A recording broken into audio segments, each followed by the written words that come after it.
Business Immo est fier de lancer La Conversation, une nouvelle émission de la grille éditoriale de BITV. Cette nouvelle émission s'articule autour d'une autre première, l'édition, ou plutôt la coédition, d'un ouvrage intitulé Promoteur-architecte, une relation récente qui est paru le 17 septembre dernier. Alors de quoi parle cet ouvrage ? D'une relation finalement assez neuve entre un maître d'ouvrage et un maître d'œuvre, de projets autour duquel ce couple se retrouve et d'un dialogue qui est essentiel à la construction de la ville. Quels en sont les protagonistes ? Promoteur-architecte, c'est un ouvrage collaboratif dans tous les sens du terme, coédité par Anteprima, Business Immo et les AAM, coécrit par 3 journalistes spécialisés et co-construit avec une douzaine de promoteurs et autant d'architectes. Quel en est l'ADN ? Ce livre est le reflet, le miroir de la nécessaire approche pluridisciplinaire de la fabrique de la ville, où doivent se conjuguer mixité, hybridation et altérité. Ce nouveau format a un objectif, faire dialoguer un architecte et un promoteur autour d'un projet. Alors sans attendre, j'ai le plaisir de recevoir aujourd'hui un architecte et un promoteur. Karine Robert, vous êtes directrice des grands projets urbains au syndicat. Vous avez, pour votre projet Quartier de Galie, fait appel au talent d'Adrien Lambert, un des 2 fondateurs de l'agence d'architecture de Lambert-Lénac. Première question pour commencer, un mot chacun peut-être sur le projet qui vous rassemble, Quartier de Galie. Bonjour. Alors, le quartier de Galie, pour moi, c'est une renaturation de friches, tout simplement. C'est un terrain qui fait 20 hectares, dans lequel on a 2 tiers du site qui va être tout naturellement replanté, avec 3 à 4 000 arbres qui vont être replantés. On travaille également avec Michel Desvignes comme paysagiste sur le projet.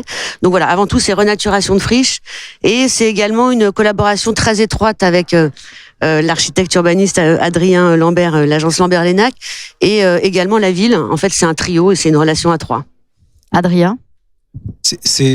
Donc c'est effectivement d'abord un projet qui est un projet collectif, d'intelligence collective, avec une volonté politique affirmée par le maire, le travail aussi de Michel Desvignes, qui avait même travaillé avant que nous gagnions le projet ensemble, et c'est un projet qui réinterprète un ancien modèle d'urbanisation qui est celui de la cité-jardin, c'est-à-dire d'un mode de vie en harmonie avec la nature.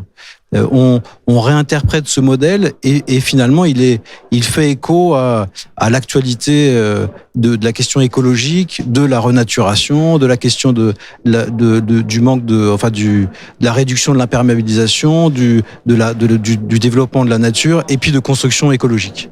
Et puis il résonne par sa structure, il résonne avec la structure du paysage du parc du château de Versailles, et il résonne aussi avec l'excellence architecturale versaillaise.